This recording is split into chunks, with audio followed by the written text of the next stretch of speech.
Salut à tous, c'est Daddy. On se retrouve aujourd'hui pour une nouvelle vidéo pour le test du LG G7, le smartphone le plus sous-coté du marché à l'heure actuelle.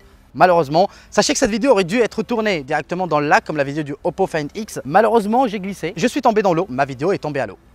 Joli jeu de mots. Alors bon, on va rentrer directement dans le test de ce smartphone que je trouve le plus sous-coté du marché à l'heure actuelle. Pourquoi et pour quelle raison? Je vais vous expliquer ça étape par étape. Alors bien évidemment, vous l'avez sans doute remarqué, il y a beaucoup de mes confrères qui se sont plaints quand même de l'écran LCD sur ce LG G7. Et ben, pour vous le dire honnêtement, j'ai eu le V30 et je trouve que la maîtrise de LG sur le LCD de leur smartphone est beaucoup mieux gérée par rapport à l'OLED. Donc ça veut dire déjà que primo, c'est la dalle la plus lumineuse qu'on peut retrouver actuellement sur le marché, contrairement à ce qu'on peut retrouver chez Samsung, etc. C'est assez lumineux, c'est même très bien lumineux pour la journée, mais là ça bat tous les records. On est quasiment à 1000 candela par jour, ce qui fait que voilà, pendant 3 minutes, bien sûr, vous ne pouvez pas aller au-delà. Mais quand vous avez un sérieux problème de luminosité, vous avez juste à le booster au maximum. Et là, vous pouvez l'utiliser en toute simplicité, peu importe l'angle de vue ou l'angle du soleil. Bref, vous avez compris. Donc ça veut dire pour une utilisation quotidienne, en plein jour, l'écran, il est magnifique. Sachez que vous avez une définition de 3160 x 1440, donc on est sur du Quad HD+. Oh là là. Mais elle est chiante. Ouais, elle veut piquer, hein. Ah putain, elle me touche. Désolé, comme vous l'avez vu à la fin, je me suis fait agresser directement par une guêpe, alors j'ai dû m'enfuir rapidement. Bref, on va reprendre ce test. Alors je disais que l'écran fait 6,1 pouces Quad HD+, et franchement, pour une utilisation quotidienne, je trouve qu'il est excellent, franchement excellent. C'est vrai qu'on n'a pas des noirs profonds, mais honnêtement, je préfère nettement une maîtrise comme celle-ci sur le LCD plutôt qu'une mauvaise gestion sur du OLED, parce que c'est quelque chose que je vois quotidiennement, mis à part Samsung et Apple qui le gèrent vraiment super bien. Pour les autres, c'est vraiment moyen. Vous avez des mauvais angles de vision, un écran qui n'est pas forcément très lumineux. Voilà, vous avez compris le délire à peu près. Donc même si c'est pas de l'OLED, sachez que c'est l'écran le plus lumineux du marché parce qu'il est sous LCD, donc c'est un rétroéclairage. Voilà, donc en plein jour, il va largement vous satisfaire. Sous le capot, ce smartphone embarque un Snapdragon 845 et 4 Go de RAM plus 64 Go de mémoire de stockage. Sachez que le smartphone tourne super bien et franchement, j'ai pas réussi à le mettre à genoux. C'est même l'un des plus fluides que j'ai testé cette année, même avec uniquement 4 Go de RAM. Franchement, c'est super bien géré. Après, niveau surcouche, on reparlera tout à l'heure. C'est pas forcément ma préférée, mais je trouve que LG a fait quand même beaucoup de travail dessus, même si les paramètres restent toujours très farfouillés, mais j'en reviendrai tout à l'heure. Alors voilà, si vous êtes vraiment un gourmand des jeux vidéo, etc., vous inquiétez pas, le smartphone tourne vraiment comme une horloge. Aucun souci sur ce plan. Alors, il est temps maintenant de parler de l'appareil photo. Je pense que c'est un sujet quand même qui intéresse tout le monde. Et je pense que LG n'a toujours pas vraiment maîtrisé son sujet à la perfection, surtout en basse lumière. Comme vous le savez sans doute, on a un double capteur photo, un super grand angle et un angle plus ou moins serré. C'est entre les deux. C'est pas un très grand angle et c'est pas non plus un portrait. Voilà, donc c'est pas un 50 mm. Alors on est quasiment à un équivalent de 29 ou 30 mm.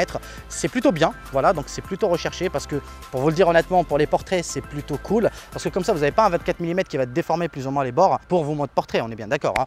Parce que le smartphone propose les trois modes, super grand angle, mode portrait et aussi une photo normale classique, pas super grand angle et pas super serré. Alors à l'arrière, on a un double capteur photo de 16 millions de pixels chacun, un super grand angle et le capteur principal qui ouvre un 1.6. Et comme je le disais à un instant, le problème c'est que celui-là, il est un peu énigmatique. Ça veut dire qu'il est un peu capricieux. Ce que je veux dire par là, il manque énormément de piqué même en plein jour.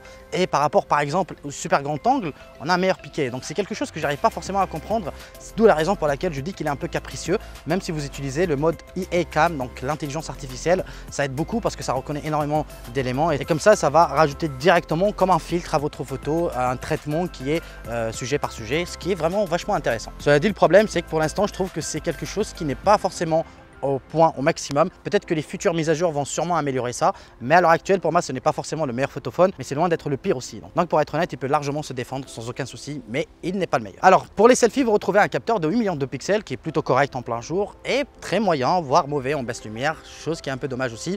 Mais voilà, vous pouvez toujours utiliser l'écran. Voilà, vous savez, ça maintenant tout le monde le fait. Alors on a parlé de performance, on a parlé de photos qui est un peu moyen, surtout espérant de nouvelles mises à jour qui vont améliorer ça. Ce que je trouve surtout dommage avec une ouverture f1.6, j'aurais mieux espéré de la part de LG en basse lumière et ça m'a plutôt déçu. Voilà, plutôt déçu, surtout en basse lumière. Je reste quand même quelqu'un de très honnête et j'essaie de garder de toute façon mon honnêteté au maximum, même si j'aime plutôt la marque. Là où le smartphone va sûrement vous surprendre, c'est sur la partie audio. Alors le smartphone embarque un quad DAC dédié à la musique, donc si vous êtes vraiment un audiophile, je pense que c'est de loin le meilleur du marché à l'heure actuelle.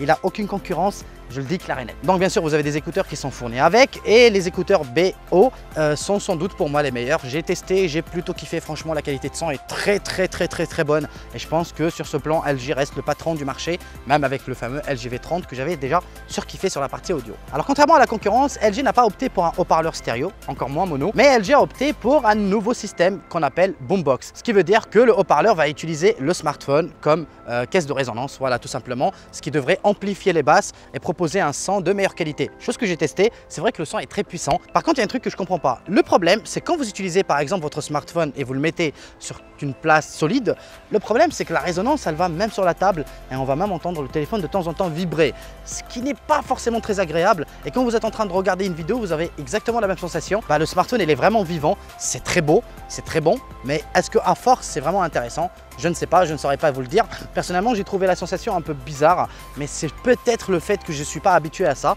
et qu'il faudra un peu plus de temps. Mais par rapport à la concurrence, je peux vous assurer que c'est vraiment au-delà de la concurrence et on ressent vraiment les basses et on ressent vraiment le son d'une façon vraiment différente. Mais c'est une question de goût, c'est très subjectif ce que je dis encore une fois. Donc voilà, ça reste uniquement mon avis, vraiment très subjectif. Comme je vous l'ai expliqué, pour la partie audio, vous êtes vraiment au top du level, vous n'aurez pas mieux. Voilà, tout simplement. Même si le smartphone est un peu décevant en photo parce que c'est LG, voilà, ça a toujours été l'un des patrons en photo.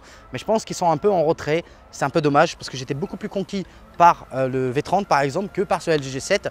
Je ne saurais vous dire pourquoi, mais j'espère bien sûr qu'avec peut-être des futures mises à jour ou que peut-être les futurs LG qui vont sortir seront toujours de meilleure qualité que celui-là en termes de photos. Alors un point qui m'a un peu déçu, c'est l'autonomie. On retrouve une batterie de 3000 mAh pour un écran de 6,1 pouces LCD qui est hyper lumineux, etc.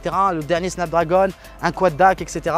Croyez-moi, ça bouffe énormément et vous passerez pas plus d'une journée avec ce smartphone, ce qui reste pas dommage parce qu'il propose la recharge sans fil, il propose aussi la recharge rapide, donc il n'y a pas de souci sur ce plan, mais quand même. Mais on aurait quand même espéré une autonomie aussi excellente que sur le V30, chose qu'on n'a pas sur ce smartphone. Alors voilà, ne soyez pas déçus, bien sûr, le smartphone reste tout de même excellent avec une surcouche plus ou moins très simpliste.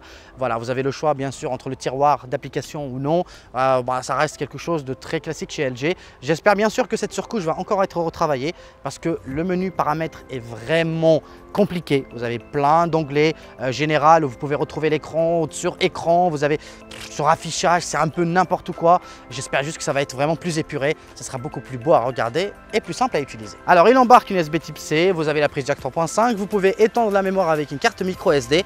Ouais, tout ça, c'est que du bon. Voilà les amis, c'était tout pour ce test. J'espère bien sûr que cette vidéo vous a plu. N'hésitez surtout pas à me le dire dans l'espace commentaire. Est-ce que ce LG G7 vous plaît ou pas? Il est sorti pour un tarif de 850 € qui était excessivement cher. Mais à l'heure actuelle, je trouve qu'il est très bonne affaire dans les 500 et quelques euros, ou grosso modo 600 €. Voilà, donc n'hésitez surtout pas à liker, partager. Vous savez, vous connaissez la chanson et je vous dis à très vite pour une nouvelle vidéo. Allez, adios.